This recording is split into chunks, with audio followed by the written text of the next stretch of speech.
has elevated 3 American bishops to the prestigious post of cardinal over the weekend. Their responsibilities include electing the next pope. News of the promotions was broadcast worldwide by the Vatican Television Center. It's a small operation with a big reach. Seth Doane is in Rome overlooking the Vatican to show us how the church is sharing its modern-day message. Seth, good morning.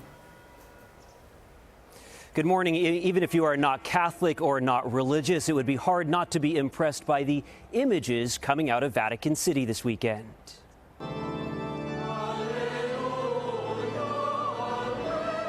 When the new American cardinals joined Pope Francis for Mass in St. Peter's Square Sunday, it was covered by 12 cameras, including 2 sweeping jibs, those cameras on long arms. Specific moments, including the closing of the Holy Door, were carefully choreographed, and it was all transmitted to the world at the highest quality possible. You're broadcasting at a quality level that most of us cannot imagine. Most of us have never seen because our TVs aren't that good. It's the very first time. A first for the Vatican. Stefano D'Agostini is the head of Vatican TV. He explained the technology they used, 4K HDR. HDR is more bright, more detail, more contrast on the image. It is like the human view. Workers from Sony in Japan were there for the debut, and we peeked into Vatican TV's high-tech mobile production vans, parked in the shadow of St. Peter's Basilica. You describe Vatican TV almost like a laboratory for television. Yeah. Why? Because it's easier for the companies, for the factories, to work with us because we are small.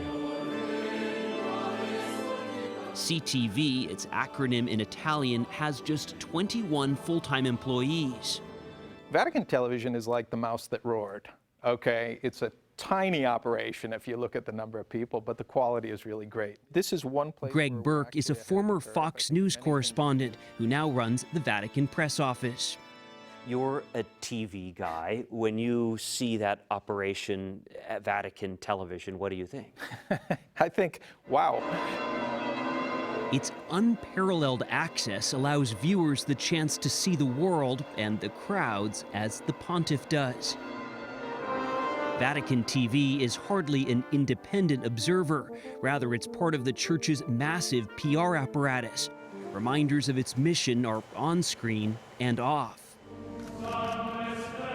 The material is hard to beat in setting, scale, and sheer theatrics, whether it's the cardinals marching into the Sistine Chapel or that memorable goodbye flight over the Eternal City when Benedict XVI became Pope Emeritus.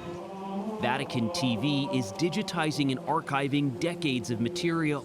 You see some. This room holds enough memory to store 28,000 video cassettes. This is an expensive operation, Vatican TV is. Why dedicate so many resources to TV? I think the answer is this helps get the Pope's message out. You know, the better you can tell that story, and these days we're telling stories with pictures. Vatican TV knows that most people will not be able to receive that high-quality 4K HDR signal. They say they are doing it for that all-important archive. Gail, those pictures are incredibly rich and crisp. The colors are quite clear. Yeah, we could see that. Thank you very much, Seth Doane. We're all for good TV. Absolutely. I like the thinking behind it to get his message out. And Seth has brought the same curiosity to the Vatican that he had in Beijing. Yeah, he did. Yeah. He's multi-talented, that Seth Doane. Thank you again, Seth.